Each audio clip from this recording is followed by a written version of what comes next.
Sa ibang balita, formal na hiniling ng Pilipinas sa gobyerno ng Saudi Arabia na luwagan ang tuntunin sa pagkuha ng exit visa ng mga Pilipinong illegal na nagtatrabaho sa nasabing bansa.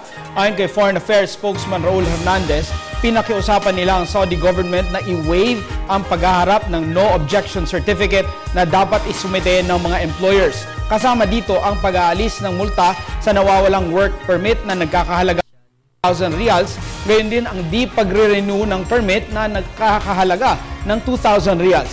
Samantala, inihayag ni Presidential Spokesman Edwin La Sierda na hiniling rin ng pamahalaan ang tulong ng Saudi government para mabigyan ng maayos na shelter ang mga OFWs. Unang-una, tinanong po natin sa DFA kung ilan po nandoon na tao.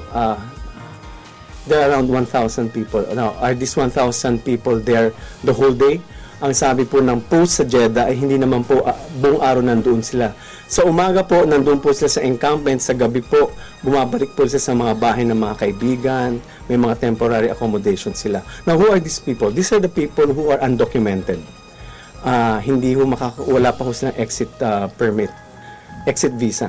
So, ano pong ginagawa ng ating pamahalaan? Ano pong ginagawa ng ating post po doon sa Saudi Arabia? The DFA has asked the government to waive some of the restrictions or rules in securing exit visas para mas madali silang makauwi sa Pilipinas.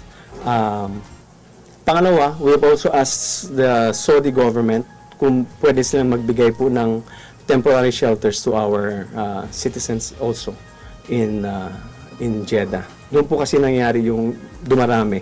Hindi po 3,000, yung 1,000 lang po ayon sa post po sa Jeddah.